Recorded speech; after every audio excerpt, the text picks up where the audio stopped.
Assalamualaikum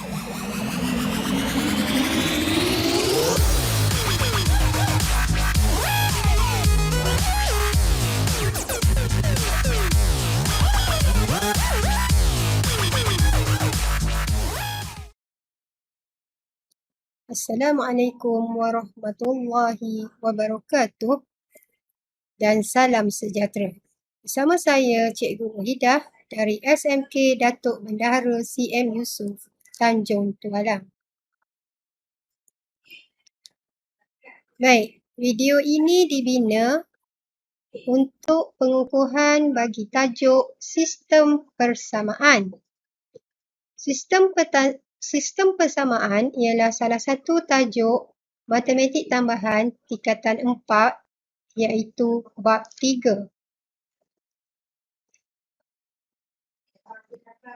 Okey, mari kita lihat apa yang terkandung di dalam tajuk sistem persamaan ini.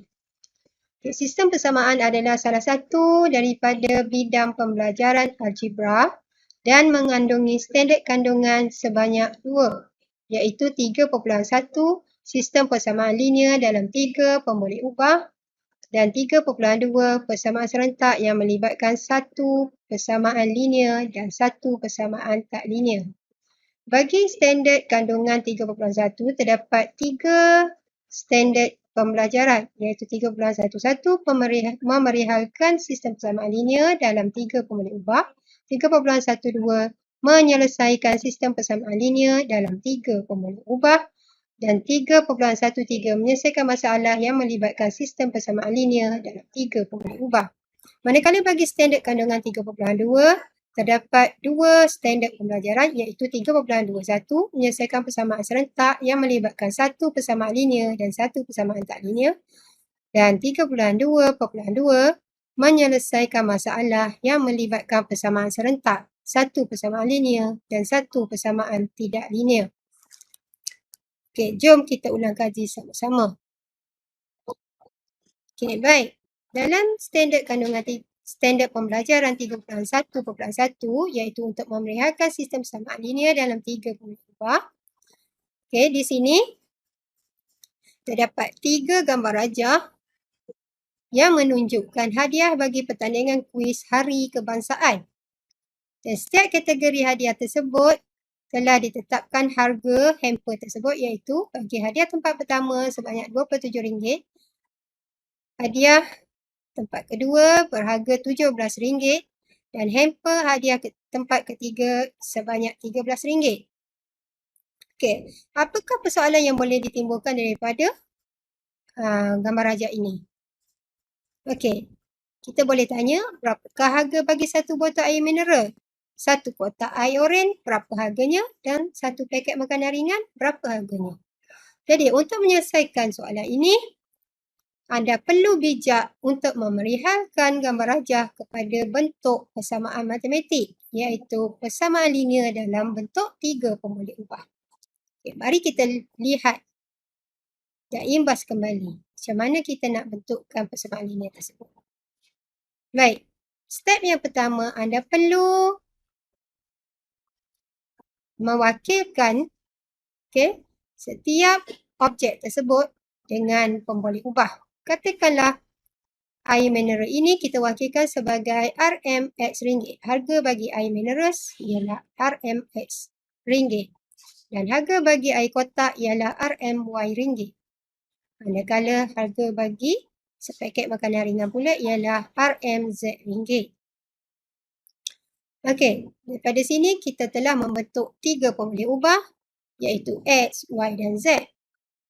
Bagi huruf ini anda boleh memilih apa-apa saja huruf yang anda suka. Tetapi dalam kes ini, cikgu memilih huruf X, Y dan Z untuk mewakili objek-objek berkenaan. Baik. Okey, daripada sini, daripada gambar rajah ni, anda boleh menulis satu perwakilan persamaan linear untuk mewakili setiap gambar rajah. Okey, setiap kategori hadiah tersebut kita boleh wakilkan dalam bentuk matematik. Okey, bagi gambar rajah pertama, kalau anda lihat, terdapat 3 botol air mineral 3 kotak air kotak dan 4 paket makanan ringan. Jadi macam manakah kita wakilkan gambar rajah ini dalam bentuk persamaan? Okey, jom kita tengok. Okey, ini jawapan dia. Oleh kerana kita ada 3 botol air mineral, maka kita boleh wakilkan dia sebagai 3X. 3 kotak air kotak, kita wakilkan sebagai 3Y. Dan 4 paket makanan ringan, kita wakilkan sebagai 4Z. Maka kita dapat perolehi satu persamaan linear dalam bentuk 3 pemboleh ubah, iaitu 3X tambah 3Y tambah 4Z sama dengan 27. Okey, bolehkah anda nyatakan apakah persamaan yang kedua? Bagus. Okey. Kita boleh dapat persamaan linear yang kedua, iaitu X tambah 3Y tambah 2Z sama dengan 17. Okey, untuk gambar rajah yang ketiga, iaitu hadiah tempat ketiga, apakah jawapannya? Ya, bagus. X tambah Y tambah Z sama dengan 13. Okey, kita cuba pergi kepada standard pembelajaran berikutnya, iaitu menyelesaikan sistem persamaan linear dalam 3 pemboleh ubah. Okey, menyelesaikan dalam bentuk masalah yang melibatkan sistem persamaan linear dalam 3 pemboleh ubah. Okey, untuk menyelesaikan masalah yang melibatkan sistem persamaan linear dalam 3 pemboleh ubah, kita boleh menggunakan 2 kaedah. Okey, masihkah anda ingat? Iaitu penyelesaian sistem persamaan linear dalam 3 pemboleh ubah boleh menggunakan 2 kaedah yang berbeza. Kaedah yang pertama ialah kaedah penggantian. Dan kaedah kedua ialah kaedah penghapusan. Mari kita lihat satu persatu. Okey, imbas kembali. Macam manakah yang dikatakan sebagai kaedah penggantian? Okey, lihat contoh yang pertama. Okey. Soalan yang pertama.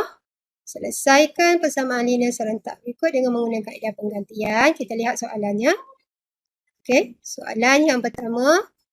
Diberi persamaan 2X tolak 3Y tambah Z sama dengan 16. So, persamaan yang pertama ini kamu nyatakan dia sebagai persamaan 1. Manakala 3X tolak Y tambah 2Z sama dengan 19.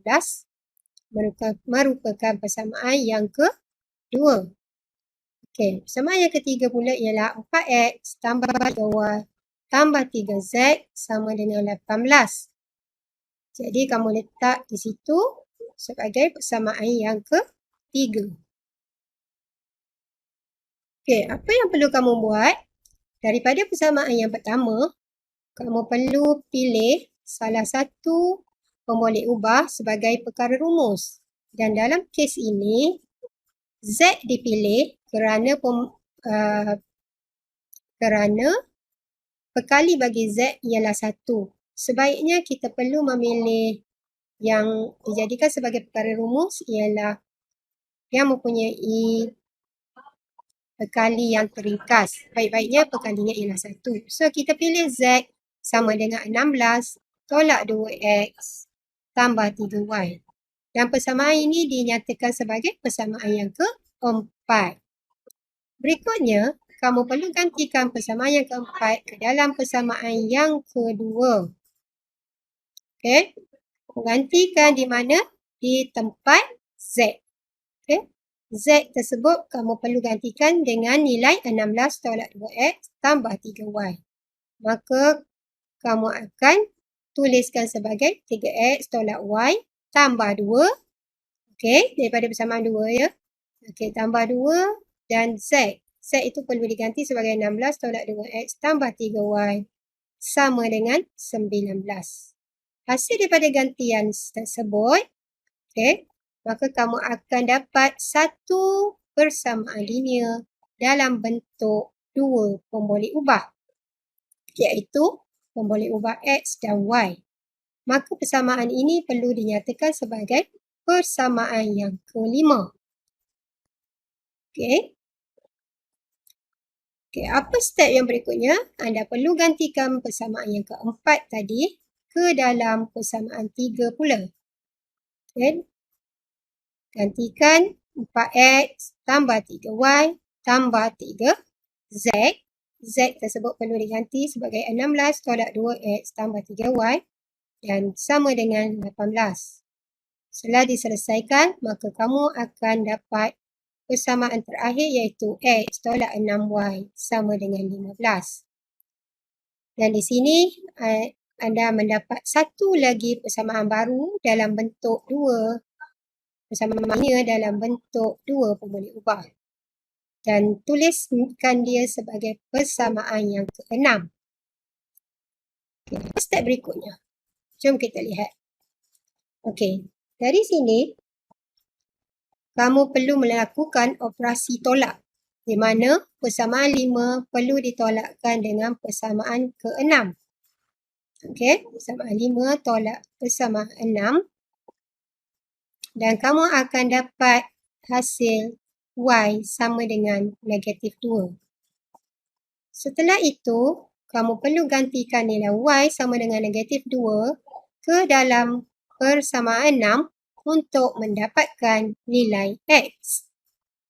Okay, setelah penggantian, kamu akan mendapat nilai X sebanyak 3.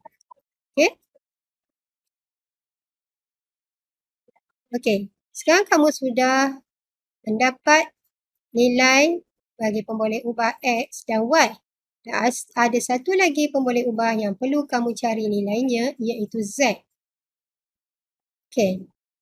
Oleh kerana kamu sudah mendapat nilai X dan Y, maka kamu perlu gantikan nilai X dan Y yang telah kamu perolehi sebentar tadi ke dalam mana-mana persamaan. Tetapi dalam kes ini, cikgu memilih persamaan yang keempat. Maka selepas penggantian, kamu akan mendapat nilai Z sama dengan 4. Maka selesailah soalan tersebut. Okey, so ini ialah kaedah penggantian. Jom kita tengok pula kaedah yang kedua, iaitu kaedah penghapusan. Okey. So, sekarang kita nak selesaikan persamaan linear serentak dengan menggunakan kaedah penghapusan. Cuba kita perhatikan apakah perbezaan antara kaedah penggantian dan penghapusan. Okey. Katakan kita ada soalan 2X tambah 3Y tolak Z sama dengan 1. Dan seperti tadi, kita tuliskan dia sebagai persamaan pertama. Kemudian persamaan kedua, negatif 3X tambah Y tambah 3Z sama dengan negatif 4. Jadikan sebagai persamaan kedua. Kemudian, X tambah Y tolak 2Z sama dengan 7 adalah persamaan yang ketiga. Okey, di sini, untuk menggunakan kaedah penghapusan, anda perlu mendarabkan persamaan kedua dengan 3. Dan anda dapat nilai negatif 9X tambah 3Y tambah 9Z sama dengan negatif 2. Negatif 12. Dan jadikan dia sebagai persamaan yang keempat. Okey. Apa tujuannya di sini? Kerana anda ingin hapuskan pemboleh ubah Y. Okey. Jadi, selepas itu, anda perlu menolakkan persamaan 1 dengan persamaan 4. Maka di sini, anda boleh hapuskan pemboleh ubah Y. Dan anda hanya dapat persamaan dalam bentuk dua pemboleh ubah, iaitu X dan Z sahaja. Okay? Dan persamaan 3 perlu ditolak dengan persamaan 2. So, kamu akan dapat 4X tolak 5Z sama dengan 11. So, dijadikan sebagai persamaan yang ke-6. Okay? Okay, seterusnya, persamaan yang ke-6, kamu perlu darabkan pula dengan 2. Kerana kita hendak menyamakan perkali bagi Z untuk kita melakukan operasi yang berikutnya. Okay, jadi selepas didarabkan dengan 2, kamu akan dapat 8X tolak 10Z sama dengan 22. Maka ini dijadikan persamaan yang ke-7. Di sini adalah tujuan kita adalah untuk hapuskan pula nilai pemboleh ubah Z. Kita nak hapuskan pemboleh ubah Z. Jadi yang tinggal hanyalah X. Jadi macam mana kita nak buat? Kita perlu tolakkan persamaan 5 dengan persamaan yang ke-7. Maka Kak Mak akan dapat 3X sama dengan negatif 9 dan X adalah negatif 3. Jadi anda berjaya mendapat satu nilai bagi pemboleh ubah iaitu X. Step yang berikutnya ialah anda perlu gantikan X sama dengan negatif 3 ke dalam mana-mana persamaan. Tetapi dalam kes ini cikgu memilih persamaan yang kelima. Maka anda boleh, mana-mana persamaan yang cikgu maksudkan tadi ialah sama ada kamu boleh pilih persamaan kelima ataupun persamaan yang ke-6. Okey. Jadi dekat situ apabila kamu gantikan nilai X ke dalam persamaan 5, maka kamu dapat nilai Z sama dengan negatif 23/5. Baik. Kemudian, step berikutnya kamu gantikan nilai X sama dengan negatif 3 dan Z sama dengan negatif 23/5 ke dalam persamaan yang ketiga. Kenapa kita pilih persamaan yang ketiga? Anda boleh juga pilih persamaan pertama atau kedua. Okay? Kerana kita hendak mencari pula nilai bagi pemboleh ubah Y. Okay? Jadi, di situ apabila selepas digantikan nilai X dan Z ke dalam persamaan 3, maka kamu akan dapat nilai Y sama dengan 4/5. Maka selesailah soalan ini.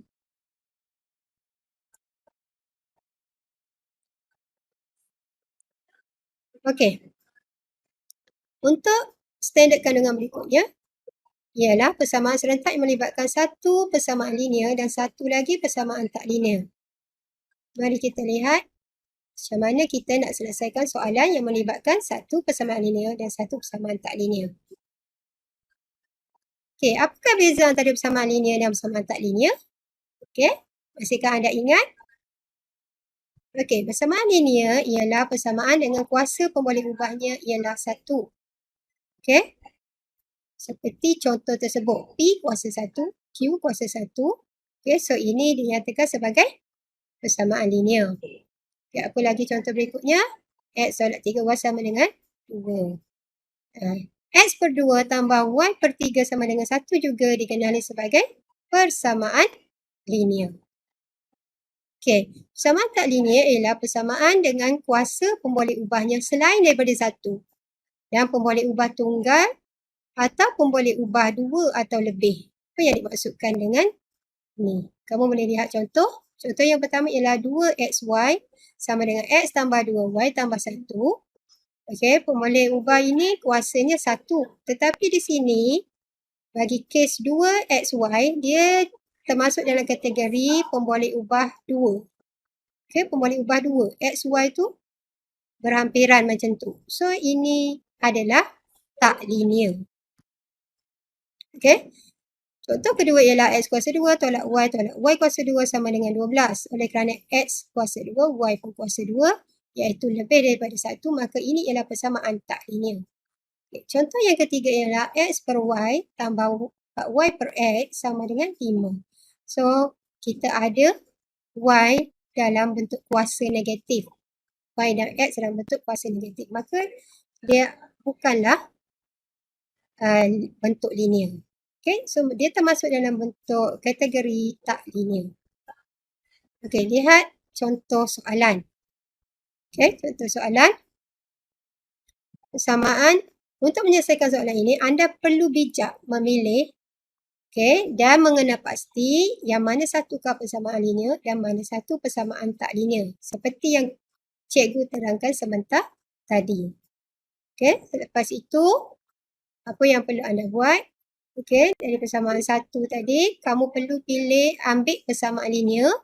Okey, persamaan linear yang perlu digunakan terlebih dahulu dan jadikan pemboleh ubah dalam bentuk perkara rumus untuk digantikan ke dalam persamaan tak linear nanti.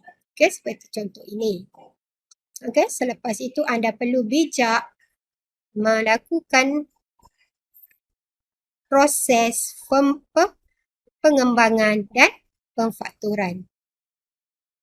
Okey. Di contoh ini, Okey, maka kamu akan dapat nilai Y sama dengan negatif 1 dan Y sama dengan 6/5. Dan selepas itu, kamu perlu gantikan nilai Y ke dalam persamaan 3 untuk mendapatkan nilai X. Okey? Kita lihat soalan yang berbentuk menyelesaikan masalah. Sultan Sedawai dengan panjang 80 cm dibengkokkan untuk membentuk pentagon seperti yang ditunjukkan dan raja di sebelah. Diberi luas pentagon yang terbentuk itu ialah 384. Cari nilai-nilai yang mungkin bagi X dan Y. Okey, so apa yang perlu anda buat? Anda perlu tulis soalan dalam bentuk misaal yang tersebut dalam bentuk matematik di mana di sini dalam kes ini melibatkan perimeter dan luas. So, anda tulis dalam bentuk ayat matematik. Dalam bentuk persamaan linear dan persamaan tak linear. Dan anda perlu selesaikan seperti biasa. Okay, daripada dua persamaan tadi, anda pilih persamaan linear sebagai perkara rumus iaitu Y sama dengan 40 tolak 16X. Dan buatkan kaedah dan lakukan kaedah penggantian. Dan seterusnya pemfaktoran. Dan akhirnya anda mendapat nilai X. Daripada nilai X tersebut, anda dapat memperolehi nilai Y dengan membuat proses pergantian di dalam persamaan 1. Dan dari situ anda memperolehi nilai-nilai ataupun penyelesaian bagi nilai X dan nilai Y. Terdapat dua nilai X dan dua nilai Y. Di mana nilainya ialah apabila X sama dengan 2, Y sama dengan 8 dan apabila X sama dengan 4/3 dan Y sama dengan 56/3. Okey, kita tamat di sini. Sekian. Terima kasih.